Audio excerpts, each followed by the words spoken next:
Esta es la primera sala de la exhibición Forensic Architecture hacia una estética investigativa, y esta sala tiene que ver con el caso Ayotzinapa, aquel en el que 43 estudiantes fueron desaparecidos en la ciudad de Iguala el 26 y 27 de septiembre de 2014.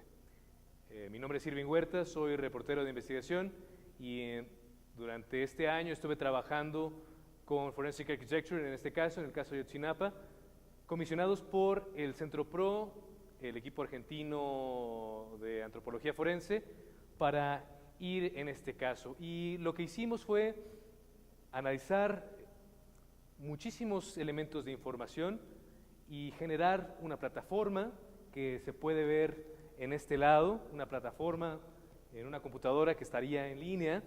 También generamos este mural que está detrás suyo, generamos modelos en tercera dimensión, y las fuentes de información para ello fueron los reportes del GIEI, los reportes del Grupo Interdisciplinario de Expertos, que están de ese lado, y los convertimos en una base de datos en línea para que pudiera ser analizada por estos software de computadora, y esa base de datos está impresa en ese lado. Pero quiero hablarles de este mural porque lo primero que uno ve cuando llega a esta sala es este gran mural de 16 metros de largo por 5 de alto, y uno se siente abrumado o con muchísima confusión con todas estas líneas de diferentes colores, etcétera. Y la respuesta sencilla a este gran mural es que fue un instrumento de trabajo simplemente para Forensic Architecture.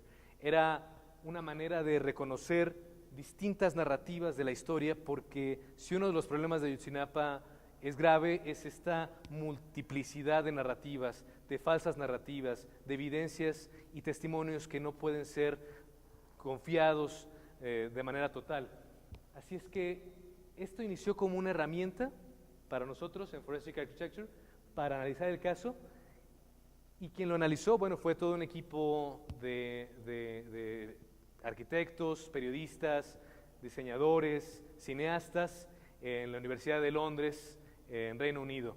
Y este equipo generó todo esto sobre el caso Ayotzinapa. Regresando al mural, ¿cómo se lee el mural y por qué decidimos que este instrumento de trabajo se convirtiera en este mural? Bueno, decidimos que se convirtiera en un instrumento, más allá de un instrumento de trabajo, en un mural que mostrara la desaparición forzada en muchas características, o más bien a lo largo de todo este tiempo, con distintas características. No solamente como violencia contra las personas, en ataques, sino también en la violencia que se ejercía contra la evidencia, y estos distintos caminos o distintas divergencias de las líneas que hablan de distintos testimonios a lo largo de la noche. ¿Cómo leerlo? Bueno, el mural se lee como en un mapa cartesiano, en realidad, en el eje de las X y en el eje de las Y.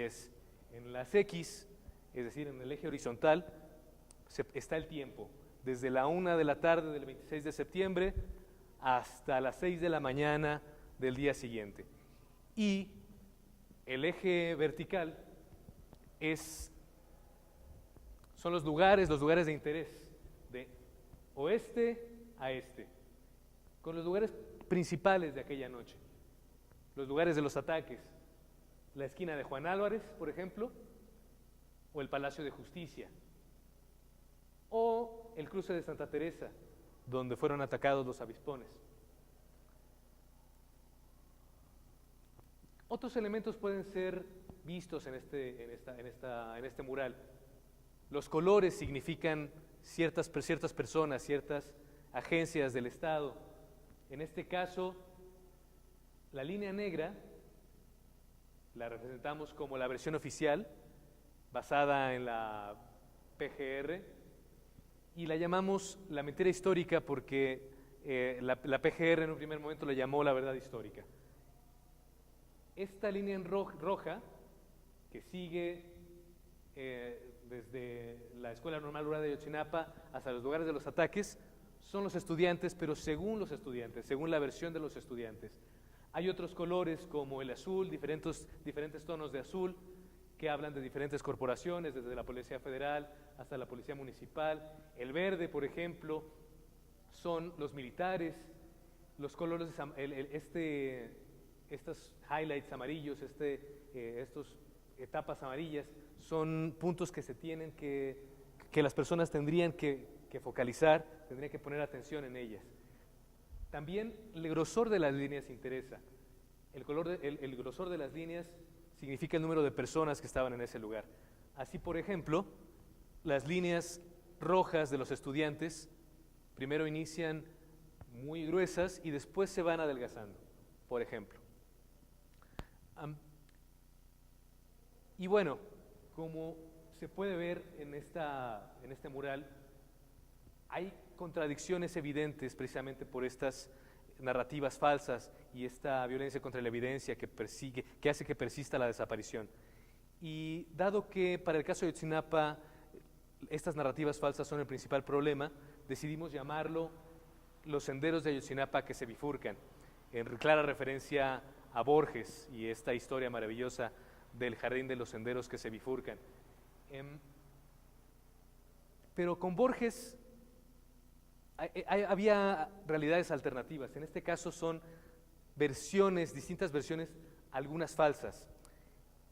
Para ejemplificarlo, quisiera dar un ejemplo que ocurre también con el muralismo mexicano, y es que uno cuando ve el gran mural ve la totalidad de la imagen, pero si uno se acerca a los detalles, ve narrativas interesantes en estos pequeños espacios.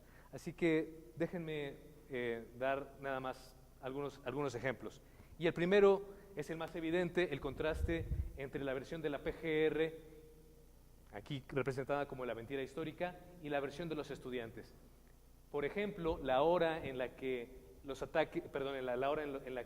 estudiantes habrían estado en Iguala es a la 1 de la tarde, pero los estudiantes claramente están, según ellos, en Iguala alrededor de las 5:30 y después llegan a las inmediaciones de Iguala, al centro de Iguala, alrededor de las 9:15.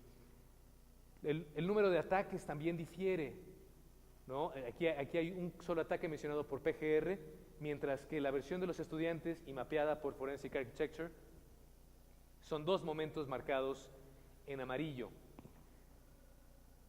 Y esto es muy importante, es otro ejemplo que nos ayudó a visualizar con este mural, y es esta versión, esta hipótesis de que los estudiantes habrían sido atacados porque iban a sabotear el evento de la esposa del presidente municipal, que de cierta manera los criminalizaba.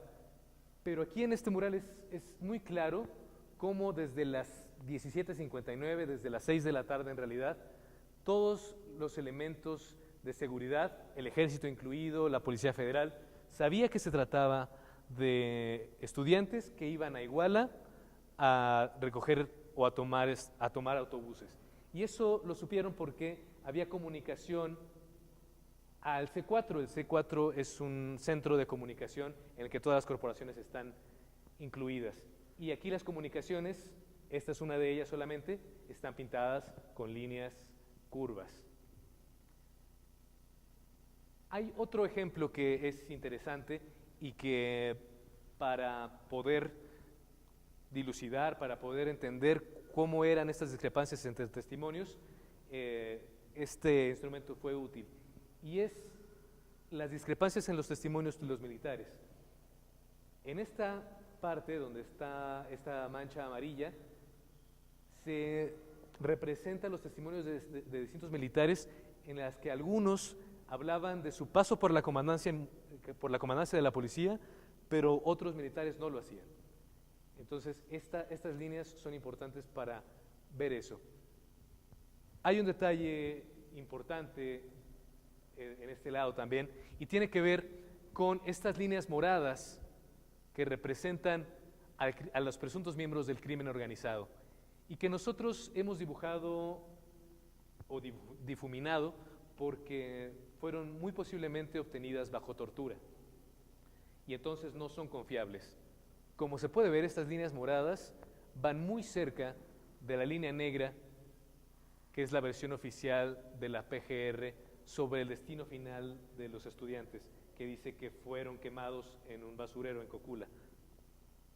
Esto quiere decir que la versión oficial está principalmente basada en testimonios que muy posiblemente fueron obtenidos bajo tortura. Y este mural en realidad es una narrativa, como ocurre en el muralismo mexicano. Nos habla de incidentes de violencia, nos habla de la violencia no solamente contra las personas, sino también de la violencia contra la evidencia, y quizá lo más evidente y lo más problemático es esta multiplicidad de versiones, en la que distintas líneas tienen alternativas o tienen versiones que se bifurcan, como senderos que se bifurcan. Y en cierto sentido, este mural es una imagen, es un mural de la desaparición forzada.